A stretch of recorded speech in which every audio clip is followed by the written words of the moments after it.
can tell. And that person you just saw is Nathan. He's been with me all week here in the Partzilla studios, and the whole week it has been some work. I had the best intentions, had everything lined up, ready to go on the Can-Am, and it was just, well, one thing after another. And speaking of the Can-Am, a lot of y'all don't know what we're actually working on. And Nathan actually put together a short little reel, and which explains what my intentions were going to be on this unit. So Nathan, can you run that real quick? All right, roll it. Hello, John Talley here with Partzilla.com. And on this build, we're doing something that's a little out of my comfort zone. Well, if you know anything about me, I'm usually focused on the racetrack. This time, I'm going to actually tread over into the mud pit. What we're going to be working on is a 2019 Can-Am Outlander 1000 XTP. And what we're going to do is kind of make a hybrid out of it.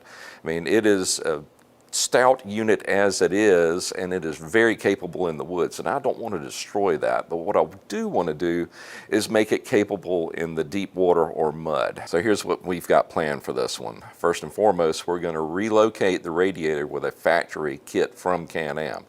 To that, we're going to add a snorkel kit, and that's the real trick.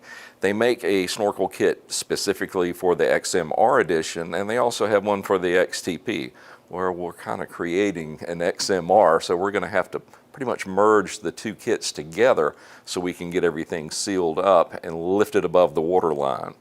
Now, to apply all this power down to the ground or through the mud, we're going to need to upgrade the axles as well. But I am going to keep the bead lock rims, as I think it's important to have that kind of grip on the tire as it's fighting its way through the water or mud. Now, for the performance aspect of it, we will be upgrading the exhaust system to a factory Can-Am part, but it is actually made by Yoshimura. It is a slip-on exhaust. Now, to that, we need to modify the machine a little bit more since we're changing the performance of the engine, as well as what we're going to ask the drivetrain to do. We're going to go in and re-clutch the system and then match that with tuning from DynoJet. And it is a comprehensive kit that we're going to gear toward more the mud environment than the sand or the woods environment, because that's where we want it to perform the best. Now, in just about every case, they always look better in those small photos on Marketplace, and you start to see all their flaws when you bring them home. This unit is no exception, but we will be addressing that. We're going to replace all the worn out plastics and then apply a new graphics kit to it just to freshen it up. So I'm going to be completely honest with you here. This will be the first time that I've ever done a snorkel kit or a relocation kit. So I will be learning and then passing on that information to you. So if you're ready, let me go open up my toolbox and we will dive into this project together.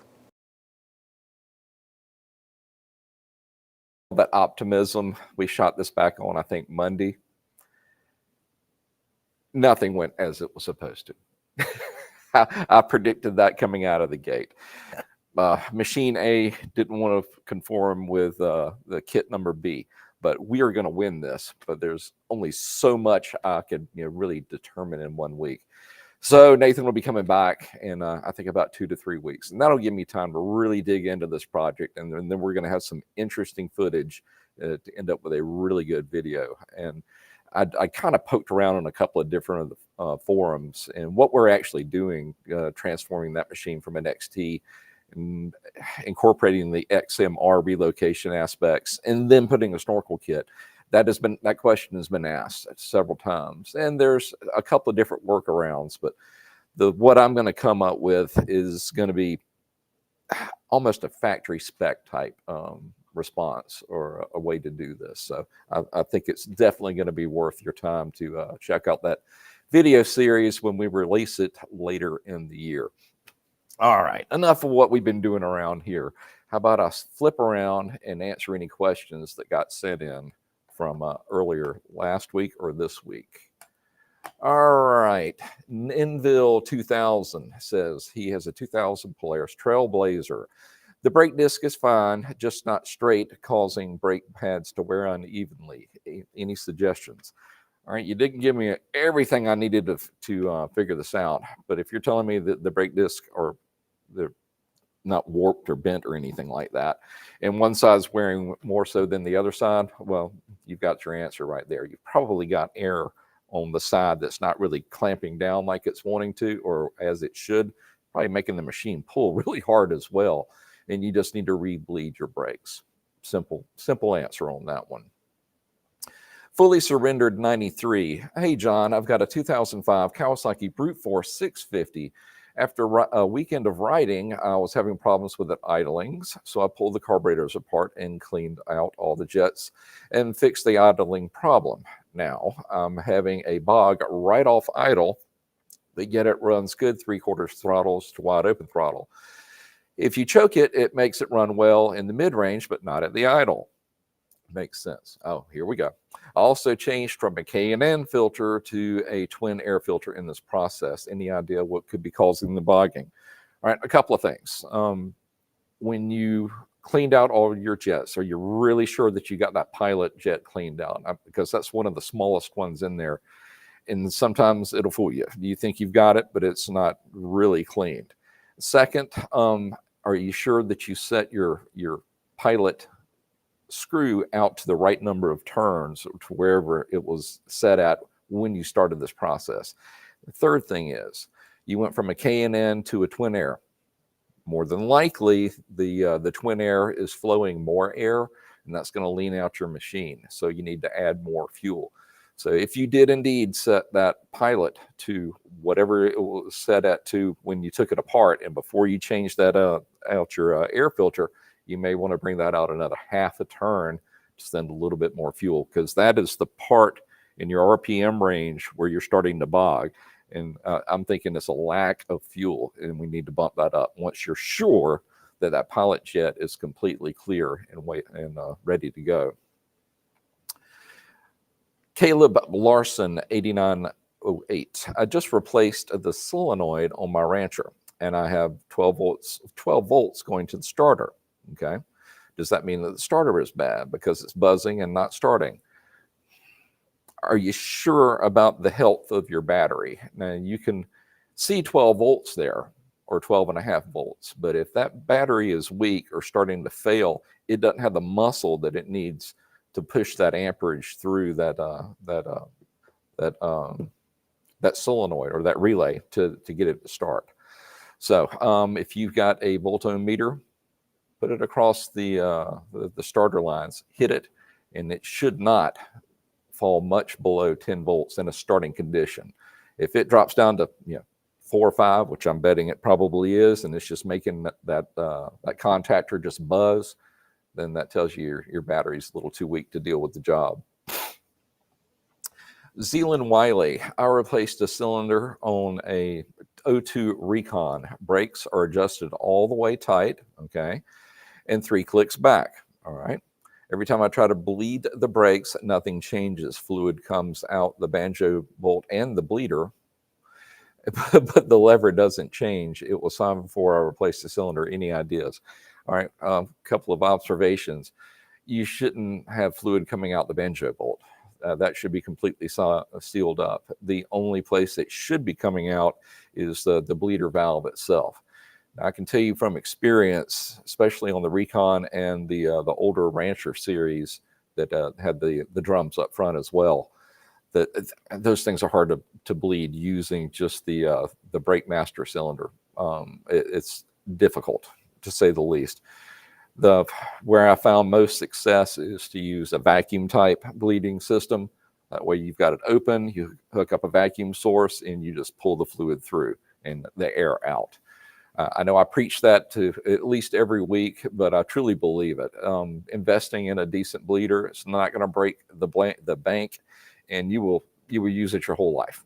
It doesn't matter if it's ATVs or motorcycles or cars. Just about every system out there is hydraulically based, and this will pull the air out of it. So go ahead and bite the bullet and get you a decent bleeder. Now, if you don't have an air compressor to develop that vacuum, Mighty Vac also makes one you can do by hand. It's just think of hand exercising. There used to be not a toy, but a tool. It's like a spring, or a squeeze ball to exercise your hand. Pretend you're just working out your hand. Matt Tucker, if wiring up multiple lights to run from one switch, do you have to run them through a relay using this fuse box, or just wire them in parallel using the same method as your light bar video in the mule? You're testing my memory on this guy. All right, I remember that video. We just did a switch and a light and a light bar on that blue mule. All right, that's the one you're referring to. I did not need a relay because I was coming off a distribution block under the hood of that mule. And that block was designed, I think, to power 3 circuits, and it was well within the amperage range, for us to be able to go directly from that switch to the light. And to answer your question then, if you're wanting to run multiple lights off of one switch, it's really determined by how many lights, what their total current draw is versus the amperage of that single switch. Now, let's say just simple math here. If it's a 5 amp switch and you're trying to run 8 amps worth of lights, it's not going to work, and you're going to need a relay. But if the amperage, especially with the LEDs, since they're so much less than those old hella lights that I remember back in the 70s and 80s, it should easily run at least 1 or 2 LED lights. But the important thing is not to guess. You need to know the amperage rating of your switch, and then you need to know the current draw of your individual lights before you can move forward. But if you want to be absolutely sure, go ahead and put a relay in there. That way you'll never have to worry about it.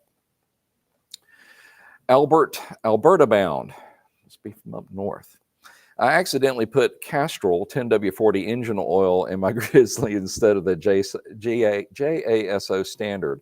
Will this hurt the wet clutch? I haven't ridden it far. Well, you haven't done too much damage, and plus with the Grizzly, it's got a 2-clutch system, if you will. It's got the centrifugal clutch, which is down inside the if you want to call it loosely, the transmission, and then your actual transmission is the CVT clutch. So if you're worried about that centrifugal clutch being affected by the just a short-term usage of a non-JASO oil, I don't think it's going to be a big deal. But do go ahead and get it out of there, because those centrifugal clutches, those pads toward the outside, they're really thick, and they're probably already permeated with the correct oil, and just sloshing around and the wrong oil shouldn't really affect it long term. But yeah, go ahead and get it back out of there. All right, guys, that catches me up for last week. Let's see what you've got for me for this week. And how are you liking this new format? Because instead of just going to YouTube like we've been doing for the last couple of years, and Nathan is taking care of us, and we're transmitting out to both Facebook, Instagram, and what else? And more to come. And more to come. So yeah, he's got us pointed in the right direction. And plus, with this new interface that we're using, I'll be able to bring in information and present it to you instead of just talking about it, vis-a-vis that little short video that he put together. And talented guy, very fortunate to have him on the team. So, well, Nathan, well done. Welcome to the pit. All right, let's get over to a couple of questions that have been sent in so far. Jonathan asked, "Hey John, hope all is good. Can you tell me the difference between a Pilot 38 jet and a 38S? See this repairing a brute force in my shop. Head scratcher, really. Cheers, buddy." Jonathan, off the top of my head, no. 38 or whatever the number is, that is typically what the size is going to be. The S nomenclature that's attached to it, and this is just I've never even seen this before. Stainless maybe, or a different type material, but you've piqued my interest, so I will certainly go to Kawasaki and find out. Does that sound like a deal? As badly as I wish I knew it all, I don't know. I don't know the answer to that one off the top of my head, but I do know where to look. So Hank, if you would note that one from Jonathan, and I'm going to go on a quest to find out what that S is all about. Sound like a deal? All right. Jeffrey Hinman asks, a question for you, maybe you can save me some time. What would cause a low idle and cause the bike to stall unless you hold the throttle till it's somewhat warmed up on an 03 CBR 600 RR? Thanks. The thing that immediately comes to mind first would be your idle control valve, that or your throttle position. It's not really a switch, but your throttle position sensor, because it's getting information that's telling it that it doesn't need, there's one more in there, that it doesn't need to open up those plates as much as they need to be to keep the engine running. So it's getting some false information somewhere, either from the intake air temperature sensor or the throttle position sensor. If somebody is lying, and the trick is to find out who it is. So go in and make sure, if one, you don't have any codes, and I assume that you don't.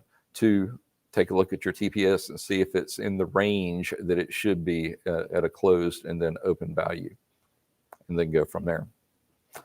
Grammy Sweets. Well, we haven't heard from this one in a while. I know my grandson had reached out to you about the best pit bike. I wanted to get him one for his birthday, so let me know which one is best. It really depends on how big of a person's trying to ride this thing. The two de facto units that everybody chooses in between, for the most part, or three. Of course, the CRF, and then you've got the KLX, and then you've got the TTR.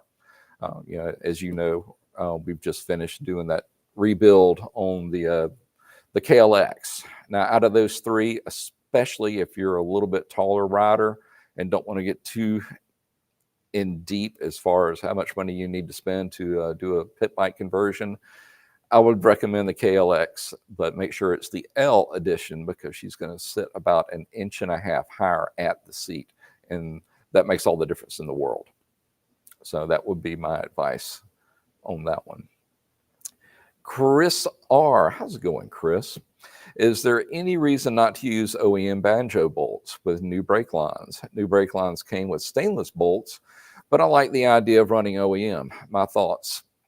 Actually, Chris, I agree with you. And the main reason I'm not a huge fan of the stainless is the potential for it to gall or react with, it's going to be aluminum that it's going into. And those are two very dissimilar metals. Most of your brake line or your brake banjo bolts, they're usually steel, but not stainless. And they also have that coating on them, which allows them to put up with the caustic nature of brake fluid itself, as well as whatever you happen to be running it through. And you'll have less of a chance of it actually galling or getting that. You've seen aluminum when it reacts with dissimilar metals. It has that kind of white chalky, film or buildup that'll happen when you pull it apart. Well, that would be why. So I would prefer to run the OEM versus the aftermarket, especially stainless. Just not a real fan of that. So definitely OEM in this particular application. Basil asks, I'm getting a 2010 R6 motor built right now. I know that one well. I've done a couple of them now. In your opinion, are these motors worth getting rebuilt? It has about 55,000 miles. Mechanic says the piston rings went out and there was no compression. Absolutely, they're worth rebuilding. For your particular application with the piston rings getting worn out, I'm a little bit puzzled why that would happen. But keep in mind that those are Nickel plated cylinder walls. I think it's Nickel. So you can't bore, well, you can, but then you have to get them resurfaced. So if the bores are still straight and they're not getting egg shaped or anything from the rotation, trying to wear it one way or another, I wouldn't even hone them, but I would just lightly clean them with a nylon hone. It looks like a hone, but it's just nylon brushes. It's designed to clean it up, and then put in new pistons and rings and let it rip. I would say to check the your clearance, especially on your connecting rod bearings, because there's like 5 different ranges as far as the thickness goes. And if you're going to go back with the way it was, hopefully you'll be able to read at the end of the bearing to see if it still has a paint mark, whether it's red or green or blue. If not, I can walk you through the procedure on that 636 build that shows you how to calculate what the bearings were when they came from Yamaha. And it's not that complicated, but it's definitely worth watching watching that particular video. Other than that, yes, to answer your question, absolutely it's worth rebuilding. That 600 is a great motor. I had fun building that one. That was actually one of 2 that I built for the Kennesaw State Formula SAE team. It was fun being involved on those projects. That was fun. Chris has one more question for me. ITR 450 after changing clutch side, old machine wants to lurch when the clutch engaged. What could it be? Sounds like she's not the clutch play isn't adjusted quite right, or it just needs to break in a little bit, Chris. I mean, after a weekend, those plates should calm down. I assume that, or those discs should calm down. I assume that you went in and let them soak, at least 30 to 45 minutes before you put them together. But yeah, just let them wear in a little bit and see if it loosens up, and just make absolutely sure that you got the play set correctly and that you engaged the correct tooth when you were getting that arm attached. Jonathan came back and asked, looking to buy a scanner, oh, I wish, to be able to scan various ATVs in my repair shop, which to buy. Well, that's the real trick, John. On the car side, everything's, for the most part, is at a standard where you can buy a scanner and at least get your basic codes, non-proprietary, across the board. With the power sports division, everybody has to have their own little basket, to get in there, or their own little design team that came up with whatever protocols that they don't want you to know. But as far as having one scanner to go across the board, there's not one that I know of, and I wish that they would. I understand at a dealership level when you're wanting to bring people into a place that's been trained and they've got all the right tools, et cetera, et cetera. But let's be realistic here. Some of us want to work on our machines. I mean, take Chris R., for example. His machine is spotless, and I think he enjoys working on it almost as much as he enjoys riding it. I'm guilty of the same thing. So are they ever going to play nice, or are we just going to have to hack into each system one by one? That's probably what's going to happen. But I am not a computer engineer, not even close. I did go to college with one, though, talented guy. Maybe I should put him on it. Well, all right, guys, we had a bit of a wonky start today, but that is okay. It's been wonky in the studio all week, but we will persevere. Hopefully you like this new format, and as we get more comfortable using it, I'll be able to interact and convey more information to you easily. All right, according to Hank, that's a wrap. No more questions. That works for me because it's been a long week. And now I'm actually going to head home and go finish up the last few things on my track day car. By the way, that worked out well. She's broken in, or at least as far as I'm going to break it in. And the next time it goes to the track, I'm going to let it rip, Tater Chip. All right, guys, everybody, just thanks for coming by and spending a little bit of time with us, sending in some good questions. Everybody have a great weekend, a great week, and God willing, we will see you again right here at 3. Y'all take care.